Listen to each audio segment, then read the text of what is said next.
নমস্কাৰ প্ৰতিদিন খবৰ চাই থকাৰ বাবে ধন্যবাদ আৰু এই মুহূৰ্তত দিবলৈ লৈছো আজি দিনটোৰ বহুকেইটা গুৰুত্বপূৰ্ণ খবৰ আৰু আমাৰ খবৰসমূহ নিতৌ পুৱা চাবৰ বাবে চেনেলটো সাবস্ক্ৰাইব আৰু ভিডিঅ'টোত এটা লাইক কৰিবলৈ নাপাহৰিব। আজি হৈছে 28 জুলাই সোমবাৰ, অসমীয়া শাওন মাহৰ 11 তাৰিখ, শুক্লা চতুৰ্থী তিথি, ৰাত্ৰি 11:45 পৰা শুক্লা পঞ্চমী। আজি জন্মলাভ কৰা জাতক জাতিকাৰ জন্মৰাশি হৈছে সিংহ আৰু 2025 বৰ্ষটোৰ 208টা দিন পাৰ হৈছে। এতিয়া বাকি আছে মাত্ৰ 157টা দিন। এতিয়া আগবাঢ়িছো আমি আজি দিনটোৰ বিতং বাতৰি মাজলে। প্ৰথমে দিব ওলাইছো এটি ৰাজনৈতিক খবৰ। বিটিচি নিৰ্বাচনৰ প্ৰাকক্ষণত বিপিএফত মুখ্য আঘাত। কেন্দ্ৰীয় যুৱ বিপিএফৰ সাংগঠনিক সম্পাদক সুৰজিৎ বসুমতাৰীৰ দল ত্যাগ। দলৰ সাংগঠনিক কাৰ্যকলাপত অসন্তুষ্ট যুৱ নেতাগৰাকী। বিপিএফ নেতৃত্বই যুৱ প্ৰজন্মক গুৰুত্ব প্ৰদান নকৰাৰ অভিযোগ বসুমতাৰীৰ। বিপিএফ নেতা তথা প্ৰাক্তন ইএম গণেশ কছাৰীৰ বিৰুদ্ধেও ক্ষোভ প্ৰকাশ কৰিছে। আগন্তুক নিৰ্বাচনত অন্য দল বা নিৰ্দলীয়ভাৱে প্ৰতিদ্বন্দ্বিতা কৰাৰ মন। শুক্লাই চেৰফাং সমষ্টিৰ পৰা নিৰ্বাচন খেলাৰ মন সুৰজিতৰ। মই বিপিএফত টেক কৰিব মোৰ ইচ্ছা নাছিল। হাগ্ৰামা ছাৰক মই প্ৰথমে ক্ষমা বিচাৰিছোঁ। বিপিএফ দলৰ পৰা মই জানি দিয়া বাধ্য হ'ব লগা হ'ল, কিন্তু হাগ্ৰামা ছাৰক মই এৰিবলৈ একদম ইচ্ছা নাই। তেওঁ মই শ্ৰদ্ধা কৰোঁ, তেওঁ আমাৰ গুৰু আছিল, গুৰু হয়। কিন্তু শুক্লাই চেৰফাঙৰ পৰা যি ব্যক্তিয়ে মানে বিপিএফৰ পৰা কেণ্ডিডেট গণেশ কছাৰী, তেওঁ যুৱসকলক নিবিচাৰে। আমাৰ যি যুৱসকল মানে তেওঁলোকতো মানে আমাক প্ৰয়োজন নাই বুলি ভাবে তেওঁ, যাৰ ফলত আমি বাধ্য হৈছোঁ। বিহাৰৰ উপ মুখ্যমন্ত্ৰীক গুলীয়াই হত্যাৰ ভাবুকি।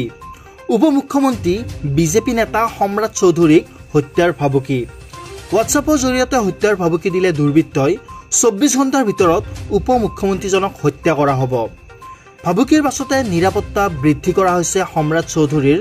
সম্ৰাট চৌধুৰীৰ ঘনিষ্ঠ বিজেপি নেতালৈ প্ৰেৰণ কৰা হৈছে মেছেজ। হোৱাটছআপ নম্বৰৰ আগ ধৰি তদন্ত ইতিমধ্যে অব্যাহত ৰাখিছে আৰক্ষীয়ে। ভোটাৰ তালিকা সংশোধনীক লৈ সমালোচনাৰ সন্মুখীন হৈছে বিজেপিৰ নেতৃত্বাধীন NDA চৰকাৰ। ইয়াৰ মাজতে বিজেপিৰ নেতা তথা উপ মুখ্যমন্ত্ৰী সম্ৰাট চৌধুৰীক হত্যাৰ ভাবুকিক লৈ বিহাৰৰ ৰাজনীতিত তীব্ৰ জোকাৰণিৰ সৃষ্টি হৈছে। এটা কালভাৰ্টক লৈ হোজাইত দুই ফৈদৰ মাজত ভয়ানক সংঘৰ্ষ হৈছে। হাতে হাতে টাঙোন লৈ মাৰপিট দুই ফৈদৰ লোকৰ। সংঘাতত আঘাতপ্ৰাপ্ত হৈছে কেইবাগৰাকীও লোক। হোজাইৰ ফকেৰা বস্তিত সংঘটিত হৈছে এই ঘটনাটো। আৰক্ষীৰ সন্মুখতে দুই ফৈদৰ মাজত এই সংঘৰ্ষ হৈছে। এটা কালভাৰ্টক কেন্দ্ৰ কৰি হোজাইত ভয়ানক সংঘৰ্ষ হৈছে। হাতে হাতে টাঙোন লৈ মাৰপিটত লিপ্ত হৈছে দুই ফৈদৰ লোকসকল। আঘাতপ্ৰাপ্ত হ'বলগীয়া হৈছে কেইবাগৰাকীও আৰু কেইবাগৰাকীক ইতিমধ্যে চিকিৎসালয়ত ভৰ্তি কৰোৱা হৈছে। হোজাইৰ ফকিৰা বস্তিত সংঘটিত হৈছে এই ঘটনা আৰু আৰক্ষীৰ সন্মুখতে দুই ফৈদৰ প্ৰচণ্ড সংঘাত।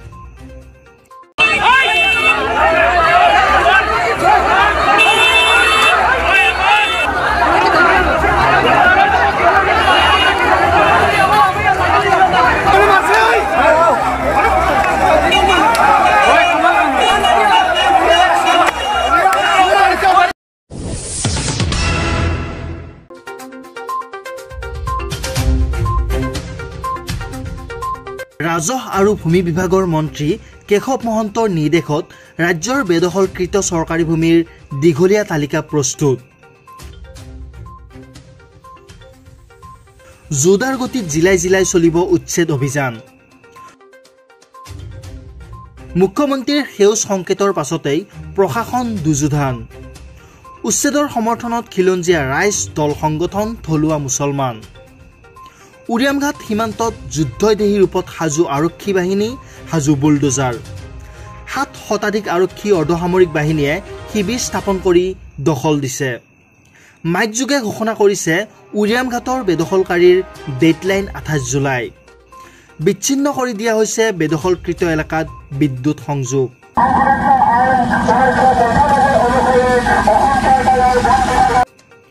চাওক লখিমপুৰৰ এইসমূহ দৃশ্য।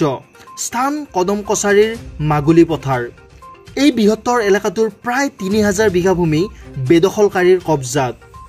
পূৰ্বে নদীৰ কাষত থকা মুকলি পথাৰৰ সেই পৰিৱেশ এতিয়া নাই। নদী ভেটি মিয়াই চৰকাৰী সংৰক্ষিত ভূমিত স্থাপন কৰিছে বসতি।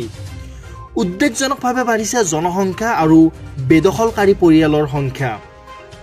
শীঘ্ৰে এলেকাটো বেদখলমুক্ত কৰাৰ ব্যৱস্থা ল'বলৈ মুখ্যমন্ত্ৰীলৈ কাটৰ আহ্বান স্থানীয় ৰাইজৰ।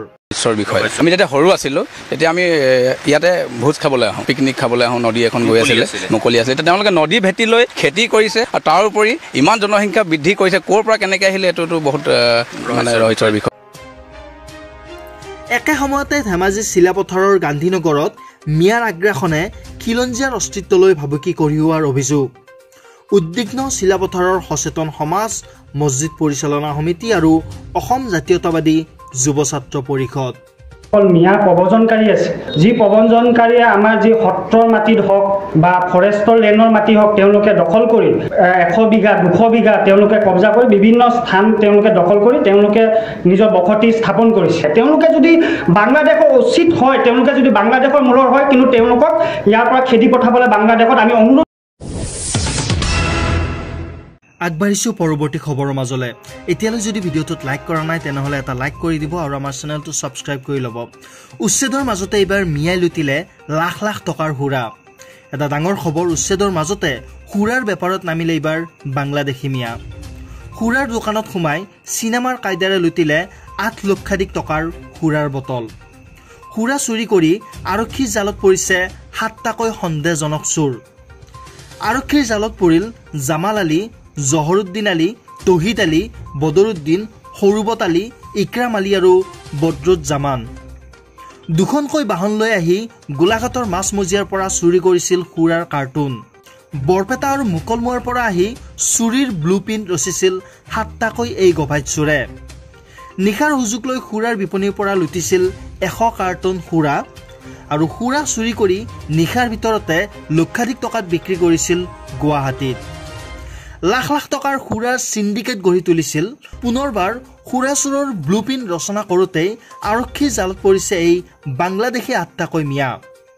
আৰক্ষীয়ে তদন্ত অব্যাহত ৰখাৰ লগতে জব্দ কৰিছে ব্যৱহৃত 2খনকৈ গাড়ী।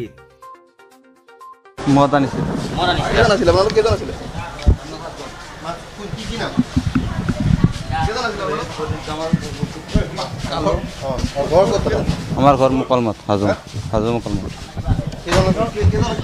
7জন।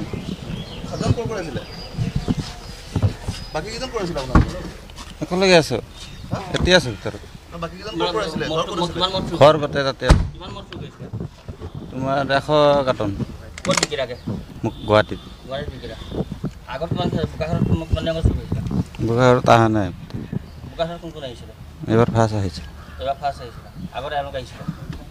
তেওঁ গম নাপাওঁ। এখন কিমান ইবাৰ কিমান টকা বিকিছিল গুৱাহাটীত মাল? কিমানত বিকিলা গুৱাহাটীত? 1,80,000 টকা। কিমান টকা মাল নিছিল? মাল বা কিমান 1,80,000 টকা বিক্ৰী কৰিছে। মুকালমুৱাৰ পৰা চুৰি কৰি আহিছে ইয়ালে। এই নাম কি? নাম কি? শহীদ আলী। শহীদ আলী। হেতৰ নাম কি? বদিউজ্জামান। কি নাম? জামাল আলী। বদিউজ্জামান। ক'ত ঘৰ? মুকালমুৱাৰ। মুকালমুৱাৰ পৰা চুৰি কৰি আহিছে না ইয়ালে? গাড়ী লৈ আহিছিল। গাড়ী লৈ আহিছিল। কেইখন গাড়ী আনিছিল?